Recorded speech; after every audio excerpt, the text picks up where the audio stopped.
morning, everybody. My name is Burton Levine. I'm introducing a new sample methodology, but I'd like to recognize my co-authors, Carl Crocky, who's in the room, if you need to talk to him after this talk, and Georgi Bobichov. I'd also like to recognize Scott Richardson, who's CEO of Reconnect Research. He came up with the idea of inbound calling surveys. So traditional telephone surveys use outbound calls. So you start with a frame, you take a sample of a frame of telephone numbers, and operators call people on the phone. Those are outbound calls. Inbound calling surveys use inbound calls that fail to connect to the intended phone number. What does that mean? Well, there are three ways that you could have what we call a MIDI call. Somebody might misdial. That means you dial a wrong digit and it ends up in a non-working number. When phone A calls phone B, it might pass through 20 switches in the telecommunication system, and if any of the switches are down or if the connections are down, that number will fail to reach its intended target. We call that an incomplete call.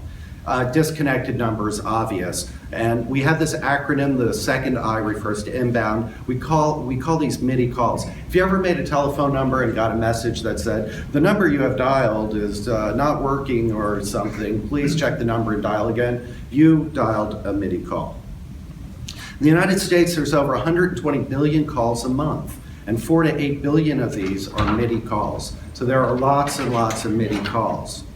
Reconnect Research developed an ability to connect MIDI calls to surveys. So there are two ways that Reconnect Research gets these calls. They've been in the telecommunications industry for over 25 years, and one of their businesses is to sell toll-free numbers. So they have banks of over 200,000 toll-free numbers, and if you want to rent 1-800-Flowers and they own it, they'll rent it to you. Most of their numbers aren't being used, and people call these by misdial. So this is how it started. But the people at Reconnect Research made relationships with the telecommunications companies, including AT&T and Verizon, to buy their MIDI calls. So normally they make no money off of them. Reconnect Research says, we'll give you money, you port them to us. They say, this sounds great. Right now they have an enormous capacity. They could get up to 100 million MIDI calls a month, and they're making relationships with additional telecommunications companies. So now you get a MIDI call, it's forwarded to Reconnect Research. What do you do then? Well, you have several options to connect it to a survey. One, and the one that I tested, is to use an interactive voice response system. This is nice, it's very cheap, it's all automated, has a lot of throughput. You could also answer the call with a live interviewer, just like a normal telephone survey, which I call an outbound telephone survey. Or there's some metadata, so we know if the call is a landline or cell phone. And for the cell phone calls, you could send them, we know their telephone number, you could send them a link to with a text message with a link to a website to complete a survey. There's several advantages of inbound calling survey. It's very low cost. So if you had a survey of the eligibility is all adults and you had 20 questions and your geography was relatively large, you could field the survey for about $5 or less per respondent. It's also very fast. It's possible to field a survey, collect thousands of respondents in a matter of hours. We know the billing zip code, so we could target geographies based on billing zip code. It's a single stage design, so opposed to, say, a telephone landline sample, you don't have to do within household selection. That saves time with questions. It also minimizes unequal weighting effect, and it's less burden on the respondent. If you think about it, the outbound calls, if the person was on the phone, you get a busy signal. So you're necessarily disturbing the people from what they were otherwise doing. Furthermore, they're being called many times, up to 16 times in protocols that I use for landline. And they see the number, they just get annoyed. I get annoyed when it happens to me. These people are making a phone call, they're on the phone, they're expecting to talk to somebody. It just so happens they didn't connect to the person they talked to. It's not a stretch to do a 3-5 minute survey. You're not disturbing them, and then that's it. If they hang up the phone, they're not disturbed again. There's one shot to get them. The disadvantages, the big one, it's a non-probability sample. I'm going to talk most of the rest of this talk about that. And there are limitations with using the interactive voice recorder, so I'm not sure how long you could actually keep people on the phone, so if you have a really long questionnaire, there may be problems there. So it's a non-probability sample, and I know for a lot of people that's a dirty word, and I hope people are open-minded. We shouldn't lump all non-probability samples together. What matters is the selection mechanism. The problem is selection bias, because what you don't have with a non-probability sample is you don't have a frame that links the population with your sample that you could calculate your selection probability. But if your selection procedure is not correlated with the outcomes you're measuring, then you won't get bias. A lot of non-probability samples have a lot of selection bias, but don't think that it's not fair to say, oh, each one needs to be evaluated independently, and that's what I'm going to do, or attempt to do in the beginning. And this is the first foray into this investigation. So does the selection mechanism result in coverage bias? So in telephone surveys and outbound calls, people report 2% of the population don't have telephones, but so anyone who makes a telephone call has a probability of getting a MIDI call and being sampled. And even if you don't own a phone, you might still make telephone calls. You could borrow someone else's phone, for example. So you probably have very little coverage bias, is my estimation. So selection bias or selection errors is a big problem that we need to investigate. So how do we investigate this? I'm going to field a survey that's matched to a national probability sample and look at the distribution of the demographics and see how it matches to the census data and see how the study outcomes match to the population. Now, non-response error is going to complicate this because we don't really see the results of all the sample members, just the respondents. So what I'm really doing is, if there's a difference, the bias is actually a combination, a summation, as you wish, if you wish, for the coverage error, the selection error, and the non-response error. Now, if it's very low, it is always possible that they cancel each other out, and there was actually a lot of error, or they might be very low. So what did I do? I fielded something, I mimicked the questionnaire of the Behavioral Risk Factors Surveillance Questionnaire. I picked 16 questions, and I compared it to the 2014 BRFSS. I did that because it's publicly available data. That's the latest file. And I consider this kind of a gold standard for telephone surveys, and there's over 450,000 respondents. So of the 16 questions, you can read over here, these are the demographic questions, and these are the health outcome questions. I basically went through each section, took the first question, so the most important question in that section of health outcomes. So we fielded this study in September of last year, and I could have fielded it in a day, but I wanted to get respondents in all the days of the week, and I'm not going to talk about the results of analyzing that. There's not enough time. But these are the respondents. This shows the inbound calls and the respondents by day of the week. I'll just add, if you're interested, the completion time was pretty short. The median completion time was 3.2 minutes. The maximum was 6.4.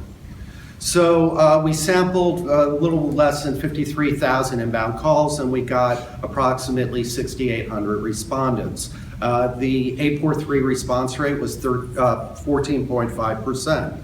And remember, this is with one call attempt. So this is doing pretty well. Telephone surveys usually don't do this well on the first call attempt for outbound telephone surveys. So here are some results of the demographic distributions. So I compare the BRFSS on the left to the inbound calling in the middle and the population on the right. The population is derived from the calibration totals that the BRFSS uses, which I think come from the American Community Survey. You'll notice in the upper left, we look at the sex categories. Like the BRFSS, there's more females than in the respondents than the population. Oh, one other thing, the BRFSS samples, there's a way to account for the different selection probability by state. Otherwise, there's no other weighting for either the ICS or the BRFSS.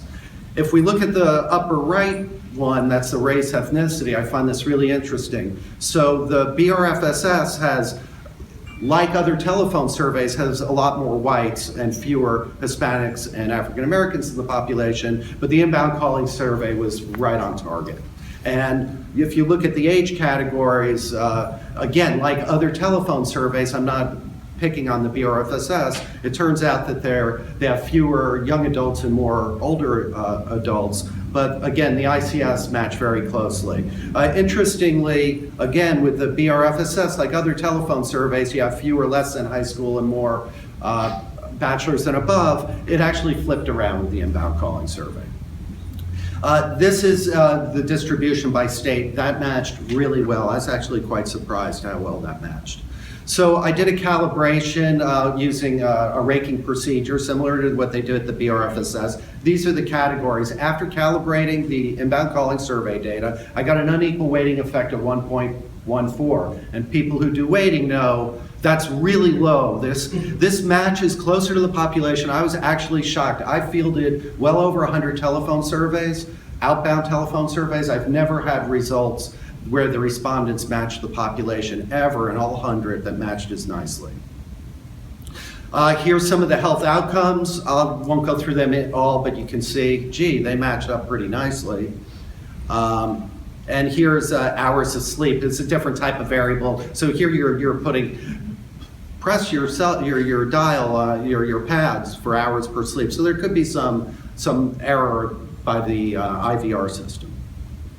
So the summary of the findings of this pilot is that the demographic distributions match the census very closely, surprisingly closely, and the study outcomes match the BRFSS study outcomes very well.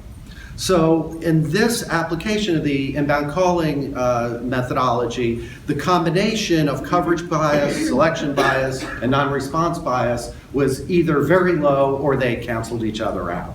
It's likely that it was very low. But I want to preface that not to get too excited because this is only one study and these are encouraging. More investigation is needed. Also, I'm not suggesting that inbound calling studies replace all probability samples, but there are places where it may be really advantageous. There's cracks. For example, projects that have very low budgets, this might be a good method. Short timelines, this might be a good method. For example, studies where outcomes change quickly, so you gotta go fast, like surveillance of influenza or public opinion, when you need to do a survey in a day. And then you would like to be in a situation where you have data to validate the results. So there's future research, a lot of things I want to do, a lot of things that need to be done to bring this into kind of, to validate this methodology. I'd like to look at adjustments for selection bias or potential selection bias.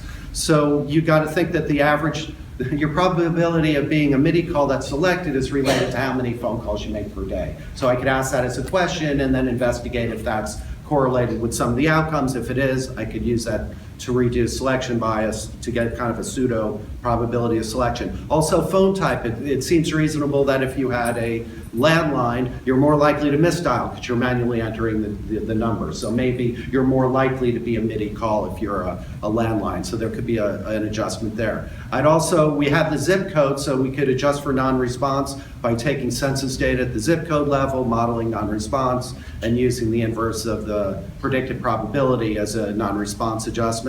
That's one idea. You could use weighting classes based by geographies as well, maybe by rural urban like they do in the BRFSS. I didn't have time to do that. I'd like to validate the methodology with a household study with in-home data collection with a really high response rate. So that's the next pilot that I'm going to do. So as we get new supplies of MIDI calls, we need to validate them. Are they behaving similarly? We don't know. Each time we get a new supplier, and in my mind, every time we use this methodology, I would like to do a validation of it. So I'm interested in mode effect, using an interactive voice recorder versus a live interviewer. The interactive voice recorder is really nice because it's so cheap, but we could field a study, do it both ways, and see if we get different responses. I'd like to use ICS to sample rarer populations. As you know, screening a rare population is very expensive. You might use this to screen the rare population, then you know their telephone number. You could either sample them there with IVR or collect their data and call them back later. And I'd like to use inbound calling studies to recruit people with a live telephone interviewer, like outbound telephone surveys, or sending them a link and do the web survey and seeing what happens there. Thank you very much.